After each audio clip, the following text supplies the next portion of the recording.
Hey guys, Ramblin Bob here again. Okay, I just want to make a quick video for people that just get their systems if they want to set up the menus. Now there's two menu options. There's menu 1 and menu 2, depending on what version that you have. Basically, it's an updated version of the same model. It's kind of like a patch update, except they released the whole new board and everything. That's the only one that you get now is the updated one. If you have the original version like I do, I'm going to run through that menu first. If you have menu 2, just hang on a second, I'll get to that one. Okay, so when you go into your secret menu, you hold these two buttons and then this wireframe will flash and you hit the bottom button twice and then you'll see that menu. Now, menu number 1 is set at 10 volts. That is a voltage calibration for the system. Do not change that. Do not change that. Menu number 2 is set at 15, 93, 95, 94. It changes. That is a zero current calibration for the system. Do not change that. Just leave it be. When you go to menu number 3, it's set at 10. That is also a current calibration for the system. Do not change that. So menu 1, 2, and 3 do not change. When you get to menu number 4, you're going to set your watt hours.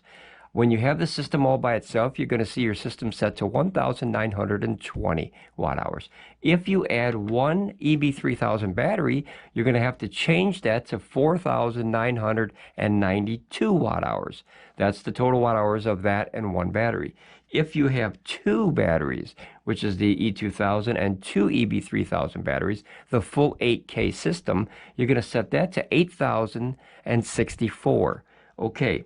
Menu number 5 is the level of brightness. You either have dim, medium, or very bright. I leave it on menu number 3. Level number 3. That way you can see it outside. It's very bright, and as you see, it dims back down. So it goes from that to dim back down. Leave it on level 3 unless you don't like that really high glare. Menu number 6 is a timer. If you want your system to shut off when you're not using it, and it sits idle for a while and it wants to save the battery, it'll automatically shut off. Imagine getting somewhere with your car and your car shuts off to save gas. If you leave it idling, it kind of wastes energy for no reason. So that's an automatic timer. We set ours to off. We want to be 100% in control of the system to tell it when to turn on and when to turn off. That also is good if you have a 12-volt refrigerator, those little portable refrigerators. That way you won't spoil your food if you leave the timer off, and that way the system stays on until you tell it to turn off. Menu number 7 is the low voltage cutoff. Okay, it's set to 22 volts.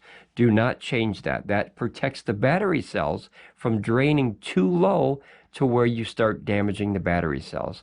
Okay, now that's complete instructions for menu number 1. That's version 1, the original version, if you bought this model last year. If you're buying the new system, the updated version of this, which is the same model, they just updated the menu and a few things on it. Kind of like patchwork. So your menu, you're going to have the system completely off. You're going to hold down this top button, which is the DC button, for up to 8 seconds. And then you'll see the system pop on and go right to the menu. Now, menu number 1 is your capacity. Now, setting this one, they made it much easier and cleaner to set. You have simple options. You have 1, 2, 3, and 4. 3 and 4 are not used in the menu number 1 because I believe that's a updated version that Pecron is secretly working on. You wouldn't put an option in there unless you don't have something up your sleeve. So I'm really waiting to see that. That'll compete with the big boys if you can rack 3, 4, 5 batteries on this puppy. Okay, so basically the same thing. You leave it alone if you have just the model.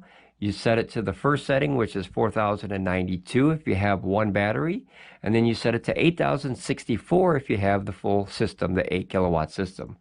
There is a version 3 or an option 3 and 4, but like I said, I believe that's a secret ace up their sleeve to release something new in the future. I can't wait. Okay, so menu 2 is the brightness, level 1, 2, or 3. Just like in the other version, you have dim and you have bright. This is as bright as it gets, and then if you wait a few seconds, you'll see that dim. That's why I gotta keep hitting the button. I leave mine on the brightest, that way you can see it outside, and it automatically dims, which it will in a few seconds. That way it'll save that extra energy. Kind of like your phone screen. It goes kind of like a standby kind of thing, but it's still active. It just See, there it goes, dimmer. That saves energy. Not much, but every little bit helps when you're camping or out in the middle of nowhere. Option number 3 is the timer. The timer is obviously 1 hour to 6 hours, which is the time frame of which you want the system to turn off if it's run unchecked. You know, like there's no draw, there's no load on it. I leave mine off. It's better for those 12-volt portable refrigerators because then your food will not spoil. I like to, as I said before, I like to turn my system on and off when I want to turn it off, not the system. So leave that on off unless you want to use it. Menu 4 is a hertz, 60 hertz.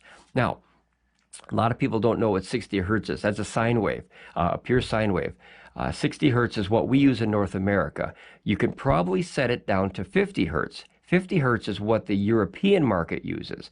So if yours is at 60 and you're in North America, do not change it. If you're in Europe and you have the 220, receptacles, then obviously yours would be set to 50 hertz. This is just an option so you can change it to go overseas. Some people use it here. I leave it at 60 hertz, trust me. And then that's the only 4 menus in version 2. So as you can see, Pecron is really listening to these videos that I'm putting up. And they're really listening to you as the consumer and making this a more friendly, easy to set up, plug-and-play system. We went from having, what was it, 7 options or 7 menus down to only 4. That leaves all the calibration stuff and all the gearhead stuff in the background. So if you're looking to mod a system like this, get the the original version. You have a lot more options to modding stuff. Version 2, which is the only one that they sell now, is a lot more plug and play to the average consumer, which is good because all of us had to start somewhere, right? So sometimes too many options, it's too many. It's just too many. That's why I didn't want the system with all the apps and all that fancy stuff. It's just too much. I just want to turn it on. I want to use it. I want to make popcorn. I want to make pizza. I want to turn it back off. I want to use my laptop. It's the simple stuff in life sometimes is more enjoyable than the real technical stuff. But some people really like that technical stuff, I do to a point. But when it comes to this, I want to turn it on. I want to make a pizza. I want to turn it off. Done. End of story. Now, this is a weird part now. So a young fella had a model shipped to him. It's brand new. And he had both versions 1 and 2 menus on the same system. Holy cow, would that be confusing. He reached out to me, and I helped him get through it along with Pecron. If you have that situation where you have access to both menus, number 1, awesome. Number 2, holy cow, is that confusing. Just use menu 2, the short menu, the one with only 4 options. But on his version 1, he had a setting that was possibly hidden. On my version, it was a menu number 8. Now, menu number 8 was set to 27 volts. And I believe what that setting is when you charge batteries, you have a state where you reach about 98% full. It goes on to what's known as a floating or a resting state. If you guys remember that video that I put up where I poured the soda in the jar in the glass, and the bubbles overflew the glass because it didn't slow down. And in the number 2 glass where I poured it in there, I slowed the charge down to that resting floating state, like a trickle charge, and then it didn't overflow the glass. That is a special setting in there. I wish I had it. That would protect the battery cells from overcharging. So if you have that by any chance, don't change it. Leave it at whatever it's set on from the factory. The engineers, obviously, they know what they're doing. I'm not an engineer. I'm a sound engineer, which is not even close to this, but it's a whole nother trade and field. But I have a little bit of working knowledge as far as I have never got shocked. So that's a positive. All right, guys. Well, that's it. I mean, as simple as it was a long rambling video, but I tried to cut right to the chase by setting up these menus.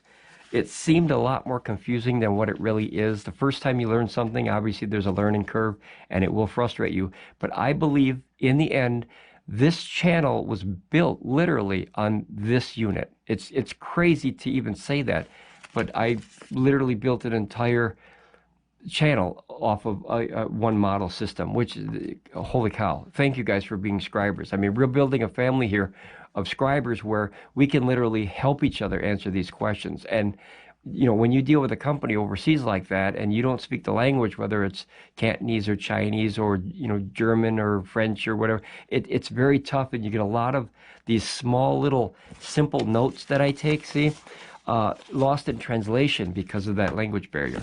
But now we can help each other. And then if you have something that you have a question on, you can ask. And heck, if I have a question, I can ask my scribers now. So we're building an accessible database of knowledge here with our little group here, that if we ever have a question, we could feel better about, hey, I have an answer for it, you know, or you have an answer for it. So as a team, we could all enjoy our technology together, because that's what it comes down to, enjoying this stuff. You know, it's a lot of money, so we want to know how to properly run it and keep it running for a long time.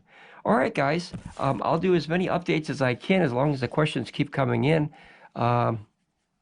Post your comments if you have any questions or comments. If you know an answer for somebody, if you see a review on another channel, and you see or hear something that you know or possibly is incorrect, let the people know that there are other channels with these models out there that have the right information, and then they can enjoy their stuff.